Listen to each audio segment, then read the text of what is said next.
pang bottom, pang top na lock style.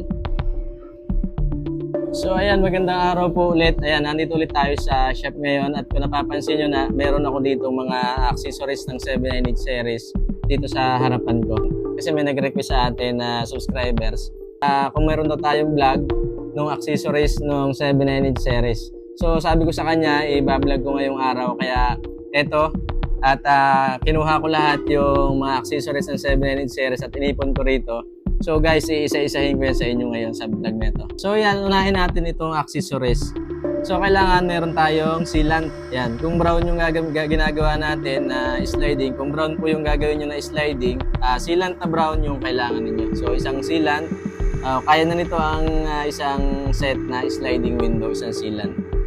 So isang sealant, silagay ko na lang yung mga pangalan dito sa gilid nitong video natin. So, ito naman, yung jam rubber. So, ito yung jam rubber natin na nilalagay naman doon sa double jam, tigkabilang side.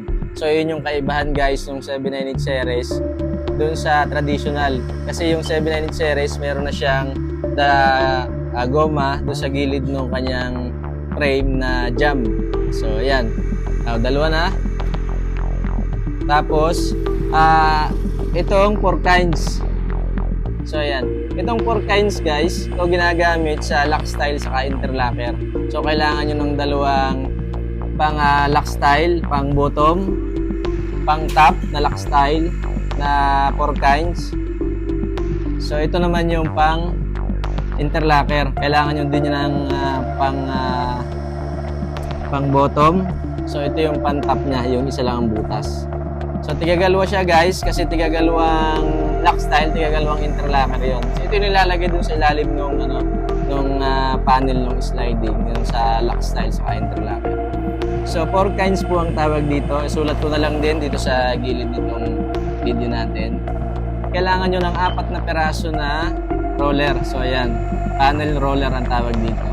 So single lang yung gagamitin nyo kung window lang yung ginagawa nyo ay window lamang. So ayan, single na panel roller. Ayan, 4 na peraso, isang set na yon. Ito na yung magagamit nyo sa isang set ng sliding window. So ito yung center lock naman.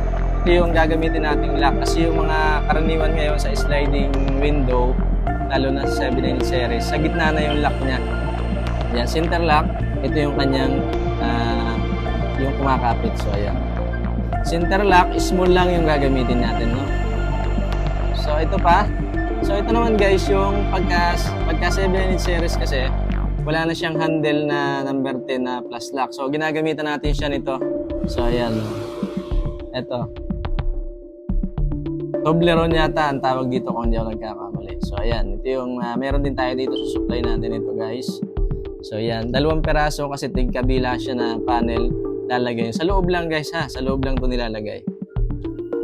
So syempre kailangan nyo ng 6x1 na tornilyo. Kasi ito yung gagamitin nyo doon sa top and bottom ng panel ng inyong lock style. Meron doon, ito nilalagay sa butas na to. Paglagay nyo doon sa lock style, so mamaya papakita ko sa inyo, kailangan nyo ng number 1 na tornilyo. So yan, 6x1. Kahit silver lang kasi nasa loob naman doon. So 6x1 na metal screw. So ito yan. Guys, nakatapos na ako tingin ko sa accessories. Ngayon, ito namang ipapakita ko sa inyo yung mga glass at saka aluminum na gagamitin nyo sa 798 series sliding window. So unahin natin itong frame, yung kanyang frame, jam only. Kung ang tatawag dito ay jam only kung halimbawa wala siyang hamba. So umpisahan natin dito sa kanyang double jam. Ito guys yung double jam, kaya mayroon siyang guhit. Ito yung nilalagay. Ito yung nilalagay doon sa jam. So kaya mayroon siyang 2 guhit dito. Ito yung nasa 2 tabi. So ayan. Tapos ito yung sa ilalim, yung railing. So kailangan yung gamitan ng puncher, o kaya naman kung wala kayong puncher, kahit butasin nyo lang ito ng barenahin nyo lang, pero sinasalang yun sa puncher ng 798 series. So ito yung double ceiling. Maganda rito sa 798 series guys, ayan, makapal siya, oh. Hindi gaya ng traditional. Yung traditional single lang yun.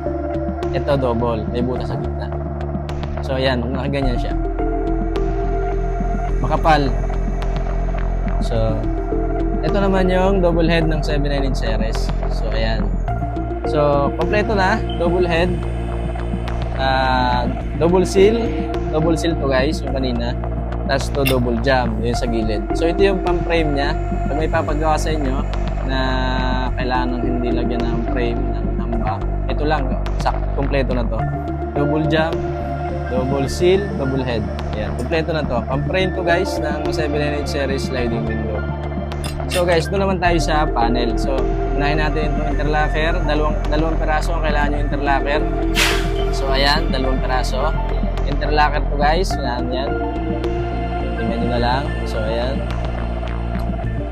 2 perasong lock style. Ito yung sinasabi ko guys kanina na paglalagyan nyo nito. So ayan. Ito. Ng 4 kinds. Dito yan nilalagay. Oh. Ayan. Nakashoot siya dyan. Ayan. Tapos ito, sinasalang din to sa puncher ng 798 series. Kung meron kayo, o pwede naman itong barinahin ba kung papag-aralan nyo kung wala pa kayo sa ngayon ng puncher. So, yun, ito naman yung top bottom. Yung top bottom niya guys, pares lang yung top saka bottom. Hindi kagaya nung traditional na magkaiba yung bottom saka yung kanyang top. So, sa 798 series, magkapares lang siya. Pare-pares. Kaya puputol kayo ng 4 na peraso ng top bottom. Yun na yung pantaas nyo saka sa baba. Top bottom, ang tawag dito. Yan, ganyan yung tsura niya. Top bottom. So, ito yung partner nitong lock style at saka interlocker. So, ayan, magkaka-partner siya. So, ito naman yung glass, guys. Ang advisable dito, 1/4 glass ang gagamitin natin. Yan. Sa 798 series. Huwag yung 316 kasi manipis masyado yun. 1/4. Depende sa inyo kung reflective o brown ang gagamitin ninyo. So, ayan. Glass. So, ito pa. Kung halimbawa naman ay may screen yung inyong gagawin, meron din akong materialis dito guys ng pang-screen. Kaya kung ito napapansin nyo, hindi ko pa siya nababanggit. Ito yung pang-screen natin kasi minsan pag may nagpagawa sa inyo with screen. So, pakita ko na rin sa inyo yung materialis, accessories ng screen. Ito guys yun. Kailangan nyo ng 4 na peraso, 2 sa gilid, saka 2 sa ilalim at ibabaw. Tigisa sa ilalim at ibabaw. So, 4 na peraso, naka 45 degree kailangan niya. So, ito yun guys, yung pang-screen niya na frame. 798 series yan na YS. So, ito kailangan nyo ng 4 na peraso nito. Tapos, kailangan nyo nang gumamit ito para mabuo nyo yung YS. So, ito yan. Yung goma. Panglagay dito sa nito ano nito para mabuo niyo itong YS221 yun, kulay black. 4 na peraso yung kailangan niyo para makapaglagay kayo guys ng screen. Teka, kukuha tayo ng screen pala. So guys, ito yung kailangan natin sa screen. Syempre ito yung pinakang screen nya, screenness. So ayan, screenness po ang tawag diyan. Para mailagay natin yan, kailangan natin itong vinyl. Number 2 lang, okay na yung kailangan nyo para mailagay nyo dito sa lagayan ng frame. Yan. Tapos, syempre, yung handle niya, kailangan nyo ng 2 peraso ulit ito. Yan, yung kaninang sinabi ko, yung tublero ng tawag ata. Dito ko doon nagkakamili.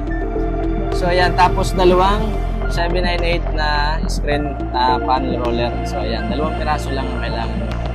Tingin ko na banggit ko na lahat. Comment nyo na lang po kung meron ako nakalimutan.